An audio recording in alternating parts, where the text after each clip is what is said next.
On vient de voir l'explication de l'équation de Bernoulli, ce que ça signifie, c'est-à-dire la conservation de l'énergie au cours de l'écoulement. On vient de voir qu'on pouvait l'écrire entre deux points de l'écoulement, ce qui va faciliter son application.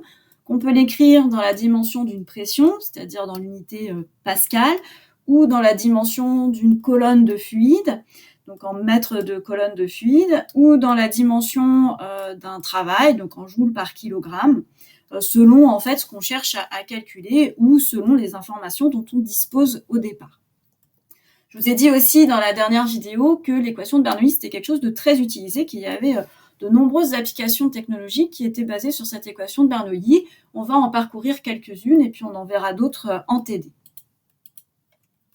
Alors la première application de l'équation de Bernoulli, c'est être capable de connaître en fait la vitesse de vidange d'un réservoir et du coup à peu près le temps nécessaire pour vider un réservoir. Alors là, c'est une première approximation, on est vraiment dans quelque chose d'assez simple qu'on va considérer. Donc on cherche à calculer la vitesse au niveau du point B ici, qui est un petit orifice situé au niveau du bas d'un réservoir qui est situé à altitude 0 ici. Vous voyez, on a l'axe des Z ici, donc c'est un réservoir qui est rempli d'eau a priori. Donc on considère que ce réservoir il est grand, et donc au niveau de la surface libre ici, qui est représentée en vert, la surface S ici, on va considérer un point A, et au niveau de ce point A, comme on a un grand réservoir, on va considérer que la vitesse d'écoulement au niveau du point A, elle est toute petite, et donc elle est négligeable, et on va dire qu'elle est quasiment égale à 0. Comme au niveau du point A, on est au niveau de la surface libre, on a la pression PA qui vaut la pression atmosphérique. Au niveau du point B ici, on a le fluide qui sort vers l'extérieur.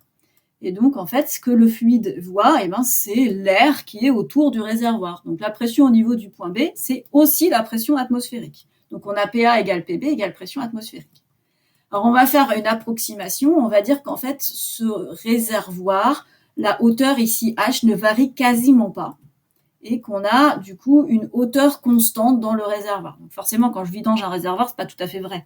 Mais là, c'est une première approximation. Donc, on considère que cette hauteur H ici, qui est égale à l'altitude ZA moins l'altitude du point B, ZB, est constante. Et on va appliquer l'équation de Bernoulli entre le point A, ici, au niveau de la surface libre du réservoir, et le point B, au niveau de la sortie de l'orifice. Alors, je suis allée un peu vite, j'ai caché des termes ici. Donc, quand j'écris l'équation de Bernoulli, je vais la réécrire juste au-dessus. Hop.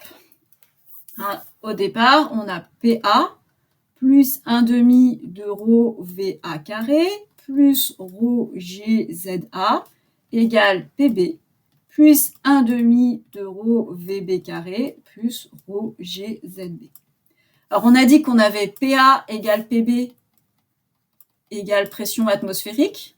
Du coup, on peut simplifier, ces deux termes-là s'annulent, c'est ce qu'on a annulé ici et ici. Et puis, on a dit qu'on avait la vitesse VA qui était négligeable, qui est quasiment égale à 0. Donc, ça nous permet d'enlever ce terme-là aussi. Donc, finalement, il me reste rho GZA égale 1 demi de rho VB carré plus rho GZB. Rho GZB. Pas très bien. Donc, pour chercher, nous, je vous rappelle, ce qu'on cherche, c'est cette vitesse ici, VB. On va isoler ce terme-là. Donc, on le passe à gauche du signe égal. On le garde à droite et puis on va passer le reste de l'autre côté du signe égal. Et puis, du coup, on a 1 demi de rho VB carré qui va être égal à rho GZA moins rho GZB. Alors, on a mis ici, avant d'arriver à l'expression après, on a mis ici rho G en facteur, donc ça fait rho GZA moins ZB. Et on a simplifié par rho à gauche et à droite. Donc il nous reste 1 demi de VB carré égale G facteur de ZA moins ZB. On a dit qu'on considérait ici que ZA moins ZB était constant et est égal à H, petite h, cette hauteur-là, ici, c'est ZA moins ZB, et ça vaut H. Et du coup, si je prends ici, ça me fait 1 demi de VB carré égale GH. Je multiplie par 2, donc j'ai VB carré égale 2GH. Et puis VB serait égal mathématiquement à plus ou moins racine de 2GH. Mais ici, comme c'est une vitesse, c'est forcément positif. Donc, je garde uniquement la valeur positive. Donc, on a la vitesse d'écoulement ici au niveau du point B, VB, qui vaut racine de 2GH. Cette formule-là, elle est assez connue, elle nous permet de faire un certain nombre de calculs en première approximation. C'est ce qu'on appelle la formule de Torricelli.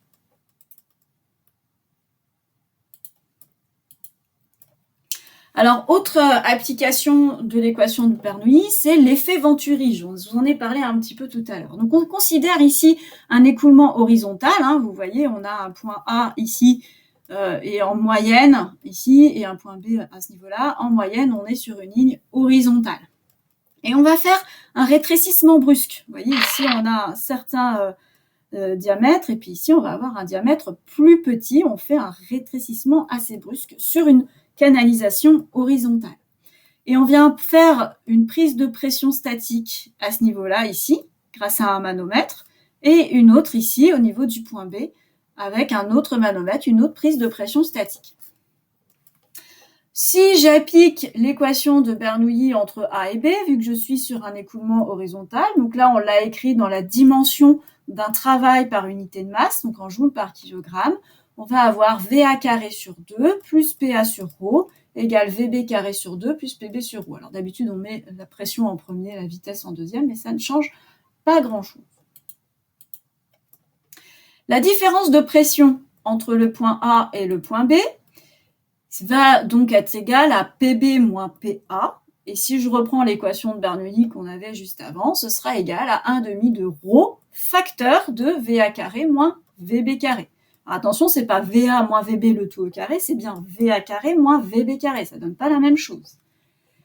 Comme le débit massique est conservé et que le fluide est incompressible, ça veut dire qu'on va avoir le même débit volumique au niveau de la section A ici, pour le gros diamètre, et au niveau de la section B ici, avec le petit diamètre. Donc QVA égale QVB. On a vu dans la première vidéo que le débit volumique, c'est la section de passage SA fois la vitesse moyenne d'écoulement. Ici, pour le point A, on la note VA. Et la même chose pour ce qui se passe au niveau du point B. Le débit volumique en B, c'est SB fois VB. Ici, comme le diamètre en A, alors je vais écrire aussi, comme le diamètre en A est plus grand que le diamètre en B, on a SA qui vaut pi dA carré sur 4, qui va être supérieur à SB, qui vaut pi dB carré sur 4. Si SA est plus grand que SB, alors ça c'est un pic, la vitesse VA, forcément, est plus petite que la vitesse VB. Quand je diminue la section, j'augmente la vitesse de passage pour que le débit volumique puisse rester conservé, que sur un intervalle de temps delta t, j'ai le même volume qui puisse passer. Il faut forcément que la vitesse augmente. Donc, on a VA qui est inférieur à VB. Si j'utilise ça ici, VA inférieur à VB, et bien forcément, VA carré moins VB carré, ça va être négatif. Et donc, j'ai PB moins PA qui est négatif. Lorsque je vais avoir une vitesse qui augmente, j'ai la pression qui diminue. C'est l'effet Venturi. Donc, une réduction de section provoque une augmentation de vitesse qui va générer une dépression. Et c'est ça qu'on appelle l'effet Venturi qui va être utilisé dans nombre d'applications technologiques. Donc on en retrouve pas mal dans les applications de la vie quotidienne. En voici quelques-unes. Alors la vie quotidienne, sur les voitures, et en particulier sur les voitures de course. Alors on n'est pas forcément sur la vie quotidienne ici, mais bon, c'est pas grave.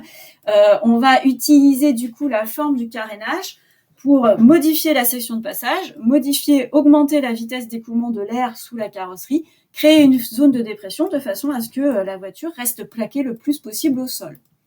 Dans tout ce qui va être trompe à eau, pistolet à peinture, vous voyez, pour faire de l'aérosolisation, pour avoir des choses qu'on va pouvoir, je sais pas moi, taguer sur les murs, etc. Le tirage de certaines cheminées.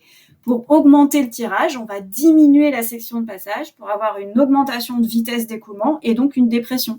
Et ça va nous permettre d'avoir un meilleur tirage. Et c'est le principe des trompes à eau, etc.